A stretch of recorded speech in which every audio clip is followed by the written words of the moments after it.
Welcome. Good morning. My name is Tony Uttley. I lead one of the businesses at Honeywell.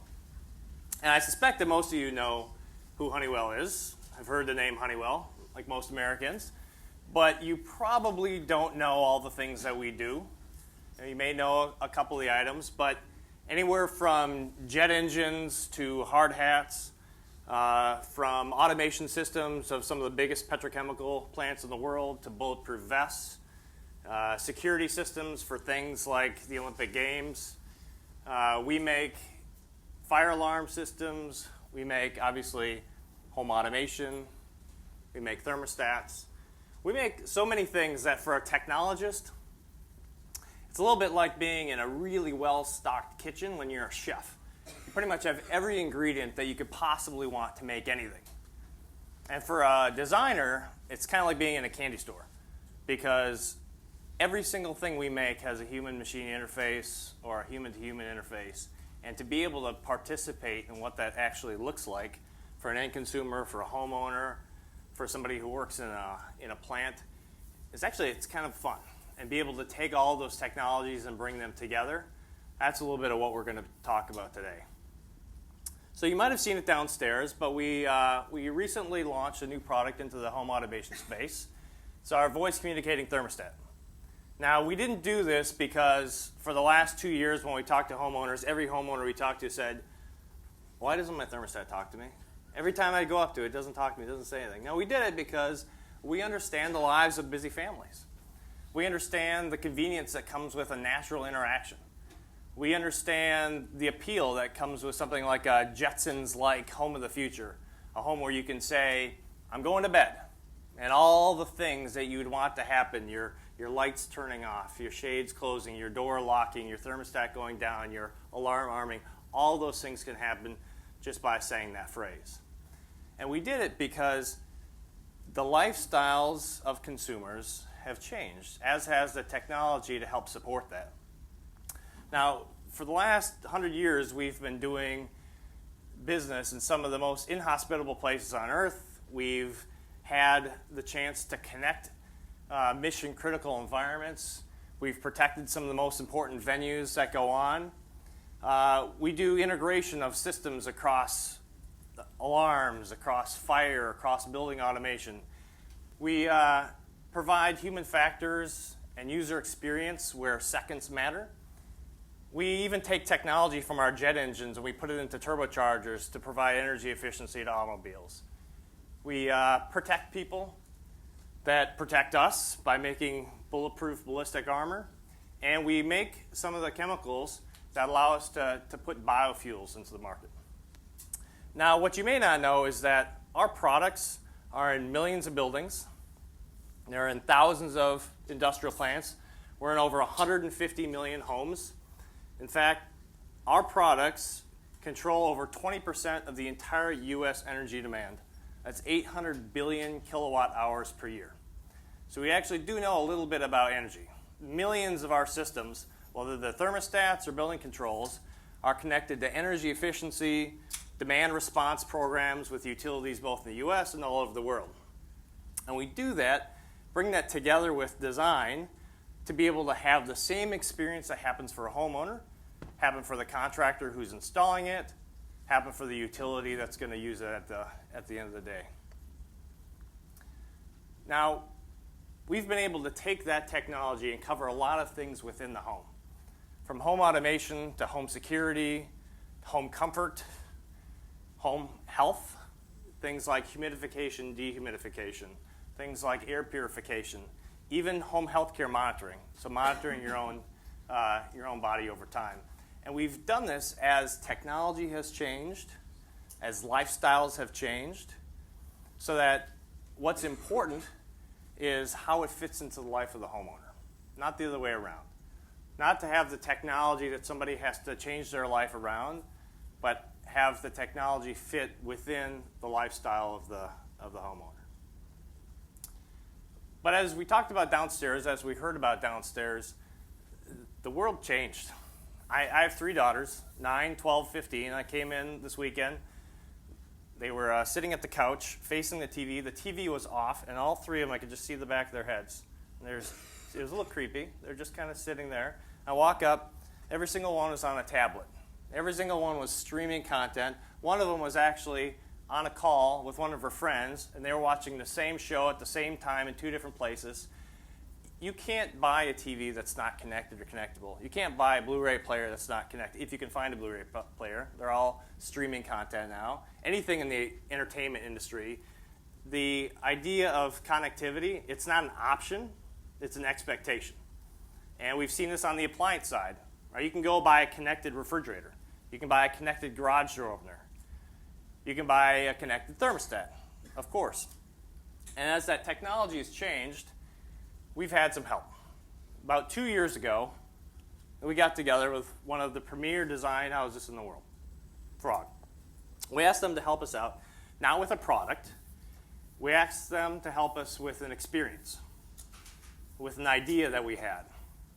We said, what if a company that makes all of these different products that go into a home, across all of these different businesses that we do, and all the different channels that we use to get it into your home, whether it's retail, whether it's direct, whether it's through professional channels, what if we take all of these together and can combine it in a way that allows that end consumer to have the same experience, so that these look like they come from the same company, they work like they come from the same company.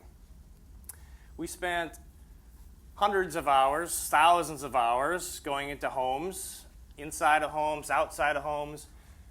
We asked questions that we would have never asked before. Things like, what would your house do if it were magic? And imagine Honeywell coming into your house and asking you that question. What would your house do if it were magic? We would typically do segmentation, and we would go out and talk to that segment. That's what we do. But no, Frog helped us think about the outliers. Helped us go to places where somebody had individually, piece by piece, built their own connected home to the point where it talked to them. They called their home Amy, and their home talked back. And we did it to try to find out, what do people really want about the technology? What do people think about their home? And one of the questions we asked, what do they think about Honeywell in their home? Obviously it matters to me, it might not matter to you as much, but what we found was that there's an expectation when you talk to homeowners about how they think of Honeywell. You know, there is a history there of being able to provide security, provide home comfort. So it's not just about providing products that work. That's a bare minimum. And it's part of design, having products that actually do what they're supposed to do. I could have a painting that says 72 degrees. It doesn't make you warmer. I need to have the product that's going to do what it's supposed to do. But that's not enough. All right? I need to be able to do something else. The expectation, and it was kind of an obligation, was that you as Honeywell need to understand the home. And not just a home, every home. It's kind of a big deal, every home. And not just every home, but all the products that are in this space in the home. And we're talking about a big space. Home comfort, security, home automation, home healthcare monitoring, things that we do. There is an expectation that we knew how to do this and how to make all of these systems and subsystems work in every home for every user. That's a lot. That's a lot of weight to carry. So when you try to do that and blend in technology with design, now it starts to become a little bit something else. We have a history of doing things in this space. That's the legacy that we're carrying. We have the ability to look back at the technology that we've put in place before technology changed, before lifestyles changed, before the preferences of the homeowner changed. But along with that was the expectation that it does what it's supposed to do. These things control systems that are typically the most expensive that you have in your home. Right? Your heating and cooling system, your ventilation system, the things that provide humidification, dehumidification, or the controlling the things that are most important to you. Your security system, being able to be aware of what's surrounding you. So these have to work all the time. And now there is a bit of an expectation that they don't just sit there. I need to be able to interact with them. I want to be able to interact with them. because we understand all of the different elements that go into it, we kind of step back and say, what we fulfill are basic human needs at the root of it. What temperature you're at right now, the fact that you feel safe, the fact that you feel secure, that you have breathable air, that you have clean water, those are basic human needs. And largely, those are the needs that we fulfill. We've been fulfilling them this way for quite some time. It is, how do you do that with an expectation now that all of these things can start to work together? We don't make toys. It doesn't mean that we can't make products that bring a little bit of joy. And again, that's a little bit of a new thinking for Honeywell. Be able to have something that when you use it, when you interact with it, whether it's on your smartphone, on your tablet, on the thing that's on the wall somewhere in your house, to provide a little bit of joy, that's a new concept for us, but something that we're working towards. And we've done that by building our own capability. Over the last 2 years, we've built a world-class user experience group within Honeywell. We've done it by working with folks like Frog, like 1323, like Big Nerd Ranch, both because we've been able to bring in new people, but also because the new people bring in new thinking. And while we have all of that wonderful technology that people can then go and tap into like any great chef, being able to have those designers who now have it like a candy store to be able to go in and say, how can I really make this interaction special? That has been what we've built. The fact is, we've been connecting homes for about 30 years, but this is how it looked. It was hundreds of feet of wire run from one place to another all throughout the house. Obviously, technology has changed that. It's not just about being wireless. It's not just being about mobile. It's about interacting with all of these different pieces that could be in your home and having them have a very similar experience at the end of the day. Early next year, we're launching a new set of offerings. These are products that already get put into tens of millions of houses every year. They're put in by you as homeowners. They're put in by professionals. They are intended to work seamlessly across all of these different areas that Honeywell has done business, whether it's security, home automation, awareness, home comfort, humidification, dehumidification, lighting, locks, things that go and extend across a broad variety of things. And they're done deliberately with design at the very heart of it. We have within our own portfolio a very broad range of offerings that already go into your house. Again, however you buy them, whether you bought them at a retailer or whether you had a professional come in and install them. We've also partnered with companies that are like us, companies that have been around for a long time, that are going to be around for years to be able to provide the kind of support that homeowners expect. We're not a startup. There isn't an expectation that some of the things that we make won't work. There is an expectation that they work every time, all the time, and that we're going to be around for the next 100 years to be able to answer questions, to be able to solve new problems, to be able to have these things work together.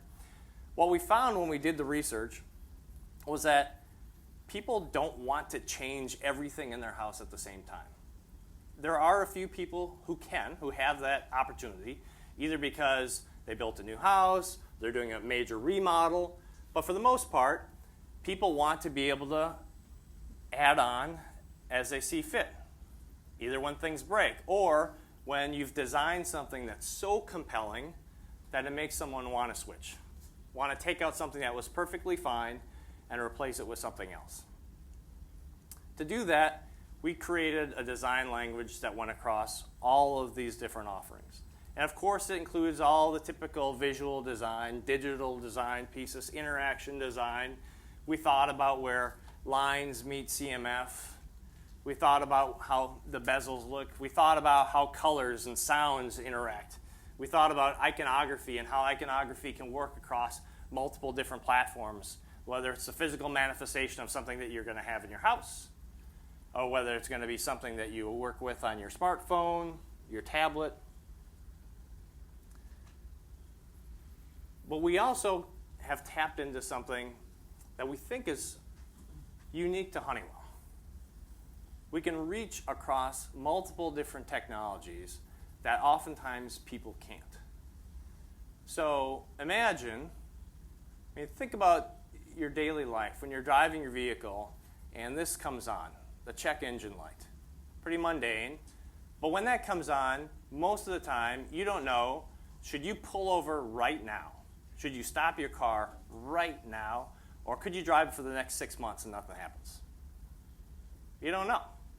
When you take it in, somebody's going to plug it in and they're going to be able to tell you what to do.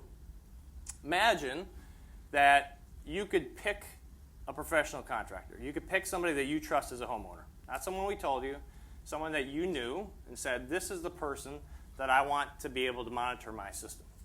Somebody who can call you or text you or IM you or tweet you or whatever they want to do to be able to say, it's time to pull your house over right now.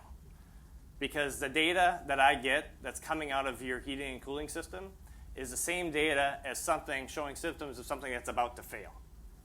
And it's not just me telling you this, it's Honeywell that has millions of these things that it can look at and knows that this thing is about to go down. So you don't have to have me come in and do anything, but if you don't, you might want to prepare for the cost of having to do some replacement. Or maybe you can go in, and maybe there's preventative maintenance that you can do right now to be able to save you thousands of dollars of costs that you might have later on.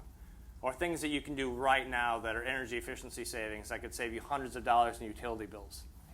This is now. We can do this, and we are doing this right now. This is design, right? This is design from the bottom up, being able to think about not just the interaction that the homeowner is going to have. That's important. That's critical. It's also starting to be table stakes. I need to be able to have something that works the way it's supposed to work, that provides the experience I want to provide. I also have to do it across multiple stakeholders.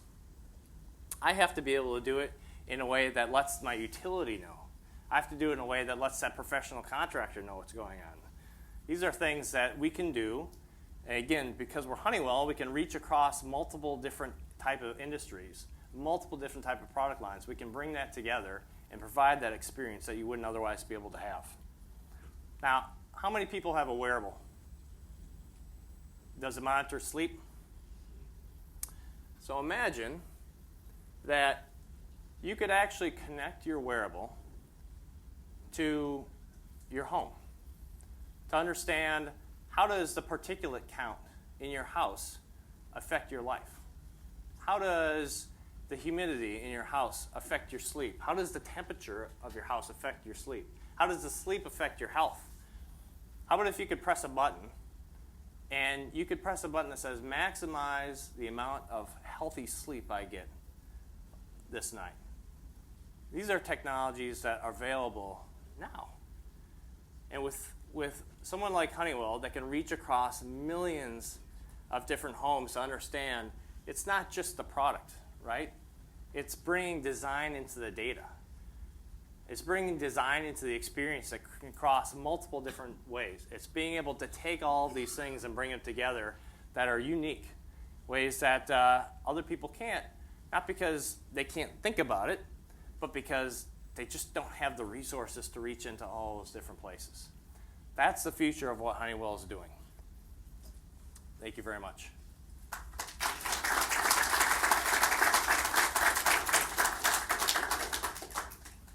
So we have a little bit of time. I'd like to open up for some questions. Sure? What convinced you to turn away from the traditional segmentation and say we need to do something else? So the question was, what convinced you to turn away from the traditional segmentation and try something else, like look at outliers? It seems really unconventional for a really long time.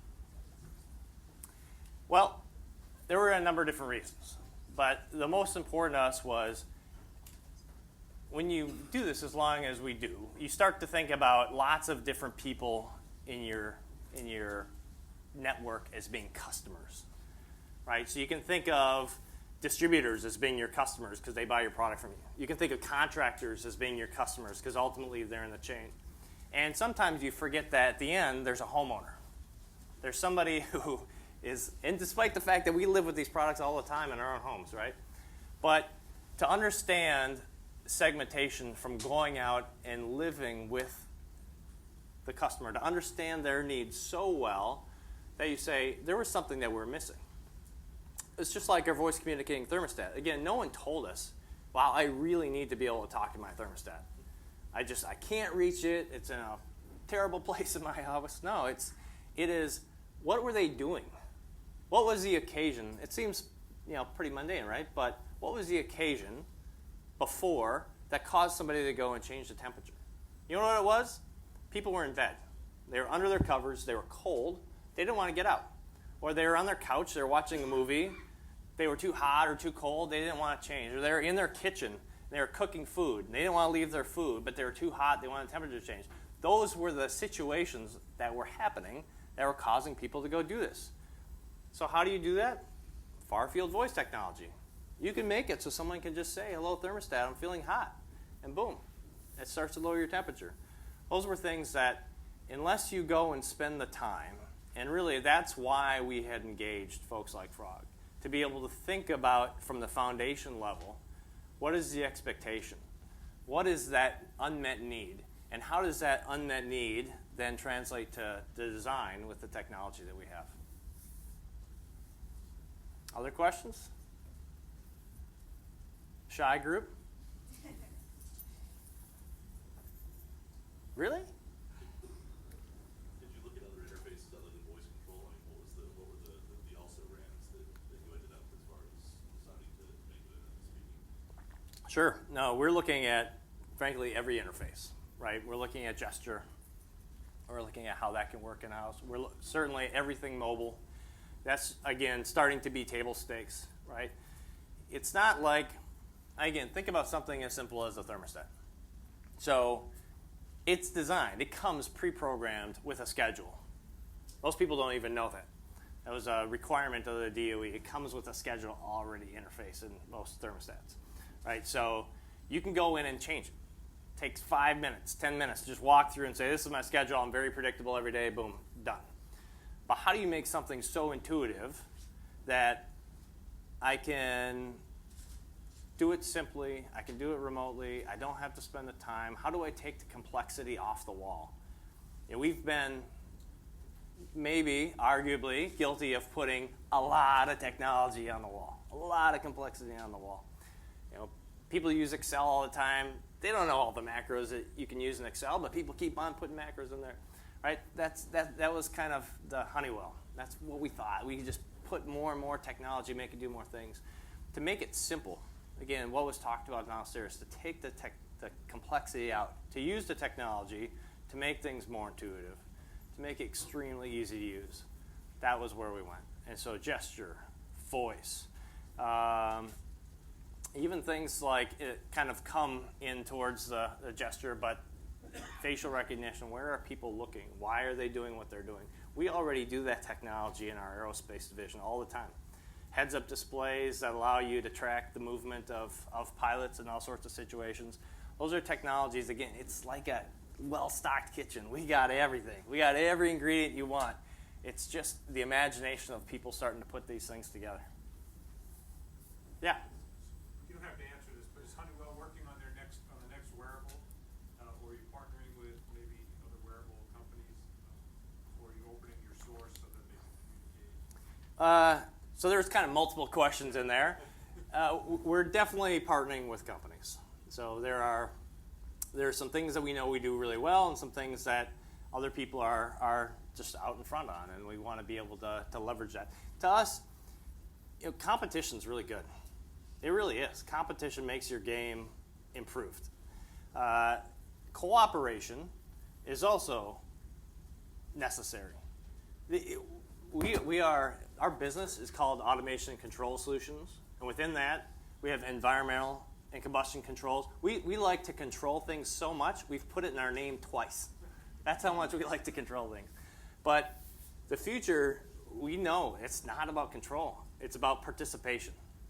And so we are absolutely participating with those that when you start to blend these technologies together, that's when that experience gets really rich. And when you make that design so compelling, again, that you're willing to change something that was perfectly fine, that's when that experience gets rich.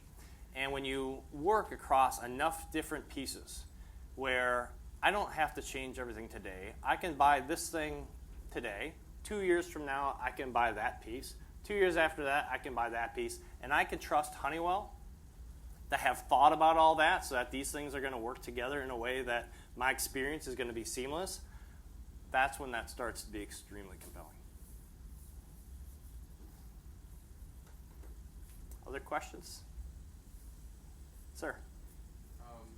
The interface for the thermostat is voice, right? It's all voice. And interface is And voice. visual interface. And I was looking over the interface, and it looked like there was a lot of information on that screen. And I was wondering, I mean, couldn't it be like a voice interface or something else that would make things simpler for me as a user? I mean, I look at this, it looks like I have to learn how to use everything on the screen. So, I mean, how are you working to make that simpler? Is that as simple as it can get? It's a great question. And for us, it was about stepping one piece at a time. So the 99.9% use case of a thermostat is I want to change the temperature. That's what it is. You know, when you look at the data, and now we have the data, right? So we can go back and find out what people are doing. That's what people are doing. So let's make those things really easy. Now the way we did it using a cloud-based speech engine was kind of interesting. Right, so I need to have the Wi-Fi. I need to have it connected. Otherwise, it reverts back to its on-the-wall ability to use that as a thermostat. But once that cloud connection is established, now I have a lot of flexibility. I can have those typical commands that people are going to have. I'm feeling hot, make it warmer, make it cooler. But I can also crowdsource. Now I can listen to what people are saying to this thing when I might have told them these are the commands you can use. But what are people really saying? Are they asking to schedule something? Are they asking what the current temperature is? Are they asking what the outside temperature is? I can do that because I now have the data to do it. And as we crowdsource, now I can add those things on later. And because I have a way to communicate with you in your home, I can tell you I did that.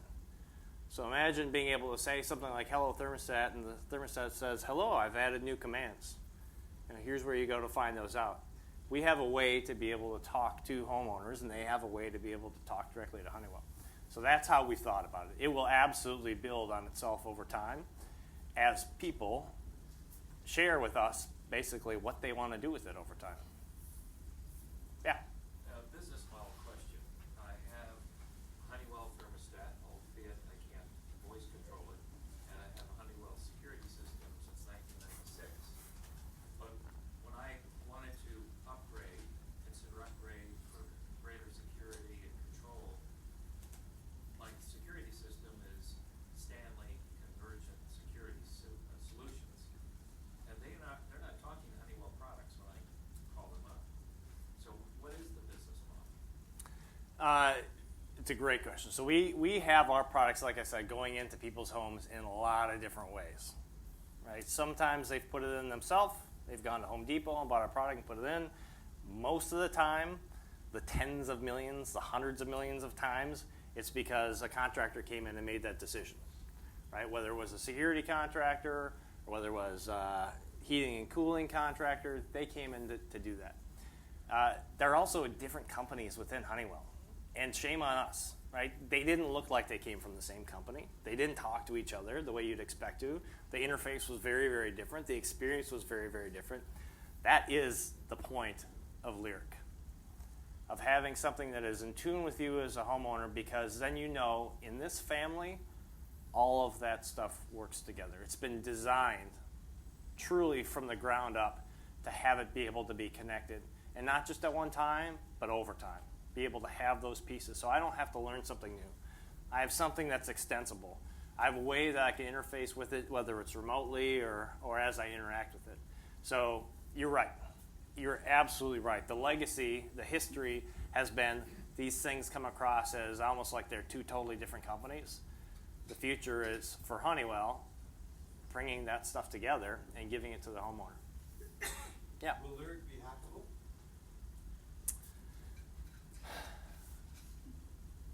We do, let me say it this way. We do security systems for defense installations. Not in the security sense. Like, will there be an API? Yeah, that end users can make it do and extend it. We've been talking a lot about that. So we have an API that's available right now for some of our products. The reason why we haven't done an open API is the reason I said we're not a startup. We have a lot of reputation tied up in our brand, right? So we want to make sure that everything that is being attached to it right now meets that same quality standard.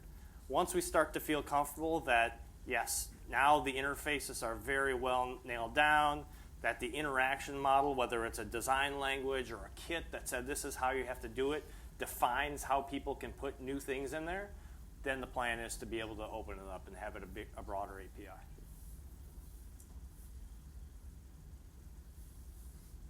Have about 3 minutes. Any other questions? Well, thank you very much. I absolutely appreciate the attention and participation. I'll be around for the next couple of days as well, so if you want to just tap me on the shoulder or punch me in the face, just let me know. Thanks.